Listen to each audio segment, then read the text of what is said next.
Good morning, friends. Welcome back to my YouTube channel, Medical Classes by Dr. Srinidhi Kumar Acharya.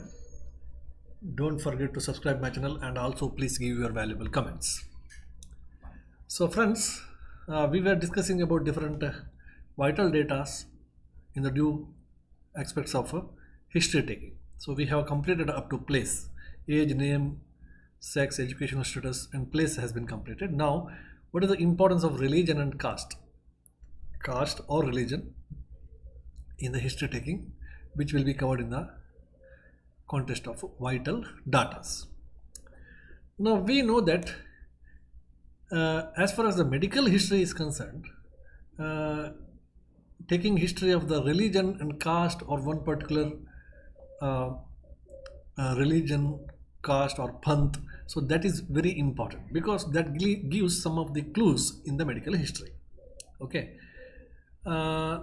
Because we know that caste wise in India especially the tradition will going to change, the food habits will going to change, and the lifestyle will also going to change, and different social activities going to change according to the caste. So knowing the caste is of little medical importance. Now if you talk in India, especially Hindu, Muslims, Christians, Sikhs, Parsis, so many castes are there, okay, or religions are there, rather, religions are there. And even in one religion, there are so many sub-castes are there. Now, to some extent, it gives the medical information. For example, in case of the Muslims ladies who are wearing the burqa, so they are less exposed to the sunlight, and chances related to vitamin D deficiency and the problems related to vitamin D is quite common in those ladies. Similarly, those Hindus who are very strict vegetarians, so they are also most susceptible for vitamin B12 deficiency. Okay, and Christians many times they are also more prone to certain cosmetic problems and skin related problems, and the related to hair and all problems are quite common in the Sikh community. So like this, to some extent, this particular religion and caste, so that gives some medical clues for which helps in the further diagnosis. To take some of the important aspects now, for example, in case of Muslims, there is a custom of early circumcision. And it may be done under medical supervision or it may not be done under medical supervision. So when it is not done under medical supervision, and the chance of complication is there, chances of infection is there, and related problems may be there. And there are some subcaste or caste system which existing, and some of the food habits are accordingly. For example, there are few subcaste within Hindus, so those who do not take the garlic, okay, or they used to prepare the food in particular vessels, and so those who start annaprasana quite later in the neonatal period, infantile period. So these are some of the issues that helps to take some of the medical clues. Okay, so now Indian childhood cirrhosis, although the prevalence is now decreased, previously this is a big problem, and those who are used to prepare the food in the copper alloy vessel, any vessel where the copper has been used as alloy, like pital, etc.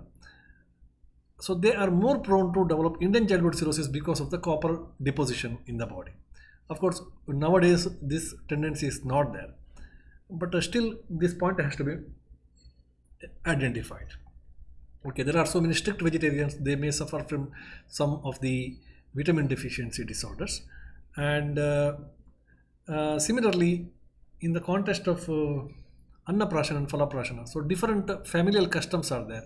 So they, some of the families, they start annaprasana at the early part, as early as 6 to 7 months itself, and some may start annaprasana as in the later part of the infantile period, like 10th month onwards. So this may lead to some of the nutritional problems. So this part has to be clear. Therefore, caste, subcaste, and that's community. So this also gives some of the clues for identification of the disease, diagnosis of the disease, as different religion, caste, community have got different way of lifestyle, different food style, and different way of living. So therefore it is better to take this religion and caste history also. Another important point in the vital data is nutritional status. So you have to identify the nutritional status. The details of the nutrition will be taken in the nutrition history also, but this much of a small information should be also gathered in the vital data. What about the nutritional status? Whether they are well built or poor built, whether the nutrition is proper. Now, in the nutrition, what you have to take? You have to take quality and quantity of the food that has been taken, a total amount of the food which is prepared in the home, and how many within how many people this particular food has been shared. Okay, so number of members in the family and the number of earning person in the family or total earning capacity.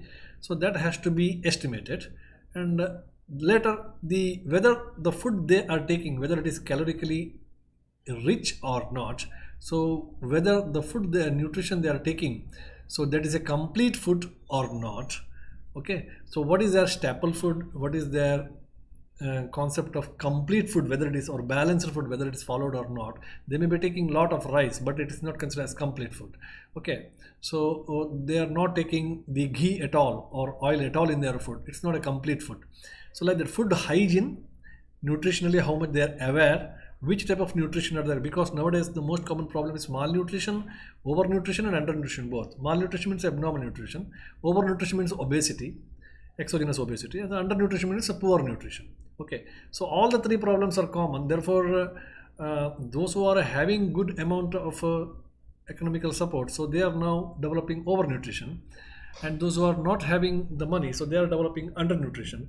So that part has to be cleared. Then food hygiene is over, complete food concept is over. Now junk food. Okay, nowadays this is a biggest problem. So people are involved much intake of junk food. So this is also not good. So I will not go in detail, trans fat and all those things. Okay, adulteration of the food is also a big problem now, and also natural food very few people are taking. Therefore the nutritional status, how is their nutrition, whether they are aware of the quality and quantity of the food, caloric aspect of the food, whether the food which is prepared in their home is sufficient for all the members, how many members are there, what is the staple food, whether they are involved more in junk food, whether the food hygiene has been followed or not. So this point, all these points has to be asked in the nutritional status. Okay, nutritional status. Then you have to discuss whether it's a well built, moderate built or poor built.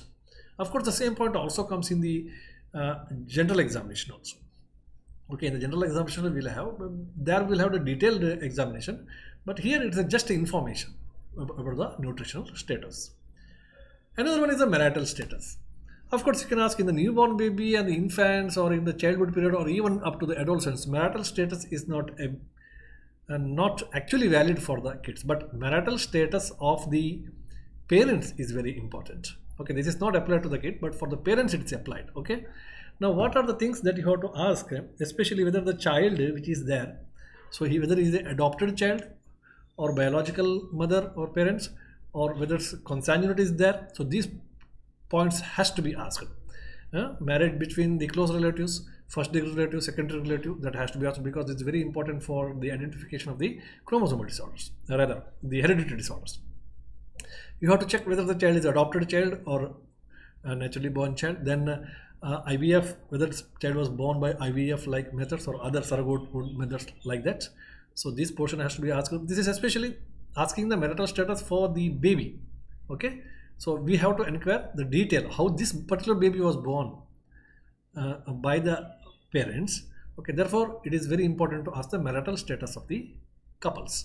Okay, now one more important aspect here is early marriage and late marriage. So early marriage, mostly the primees, early primees, so they are more prone to produce the premature babies or low birth weight babies, and also some of the congenital abnormalities. And even the late primary also, there is a big problem is there, advanced maternal age.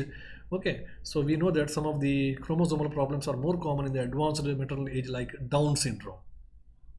Similarly, advanced paternal age is also quite commonly seen in some of the chromosomal pattern disorder person. For example, achondroplasia. Achondroplasia is one such condition where we have seen that advanced paternal age, advanced age of the father, okay, that has been the significant cause for achondroplasia like conditions. Then we have to ask about the familial conflicts in the marital status. Then we have to look into single mother and staying in the hostel or in the different custody, etc. This portion has to be asked. So these are the different points that you have to inquire in the marital status of the child. Now come to the socio-economical status of the child. Here also socio-economic status of the parents has to be understood. Usually a modified Kupuswamy rating method is there. Okay, modified Kupuswamy scale is there. Okay, so this has been used for the medical purpose. Some other scales are also available like Pradhan and all. Okay, but modified Kupuswamy scaling for socio-economical status has to be followed for the medical purpose. Then economical status is very important to provide the good nutrition, we know that. Okay, so if economy is very poor, then there's a poverty and the starvation like problems are quite common. So undernutrition, overnutrition has to be seen. The other important data are IPD number, OPD number, bed number, ward number, and date of admission and date of discharge. So these are some of the essential part which has to be understood when you are taking the vital data. So far we have seen different vital data. These are called as vital data because this is very vital. Okay, so the next class onwards we will go with the further parts of the history taking, and this is about the vital data. Thank you very much. We will meet again.